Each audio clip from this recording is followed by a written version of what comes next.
all these absolutely documentable facts that we see from the ground. International organizations on the ground. Tell me which ones are on the ground in eastern Aleppo. Yeah, okay, I'll tell you, there are none. There are none.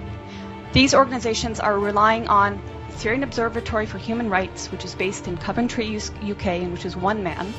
They're relying on compromised groups like the White Helmets, which, let's talk about the White Helmets.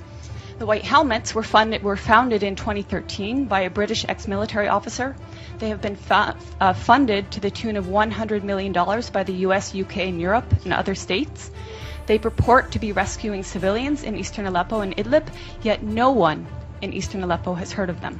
The White Helmets purport to be neutral, yet they can be found carrying guns and standing on the dead bodies of Syrian soldiers.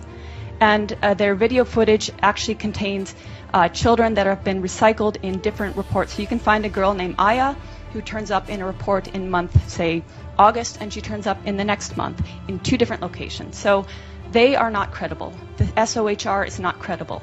Unnamed activists are not credible. Your sources on the ground, you don't have them. The agenda of some corporate media, it is the agenda of regime change. How can the New York Times, I was reading it this morning, or how can Democracy Now!, which I was reading the other day, maintain until this day that this is a civil war in Syria? How can they maintain until this day that that the protests were unarmed and nonviolent until, say, 2012? That is absolutely not true.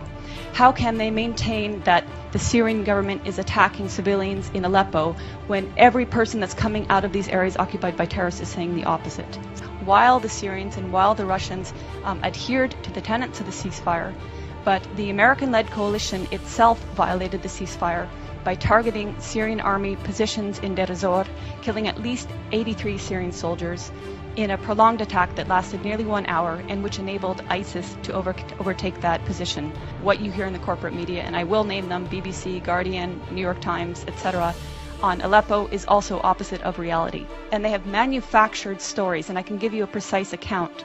In April of this year, there was a hospital called the Al-Quds Hospital, which in a concerted effort, all media said was attacked and targeted and badly damaged by either the Syrians or the Russians. In fact, the Russians had satellite imagery showing that this hospital was in the same shape that it was in October 2015. No difference. Therefore, it was not attacked.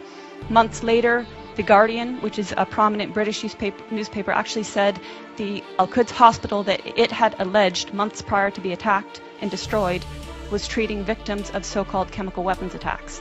So even the media that is lying is inconsistent in their lies. And hopefully, above all, the US will stop supporting terrorism and stop funding terrorism.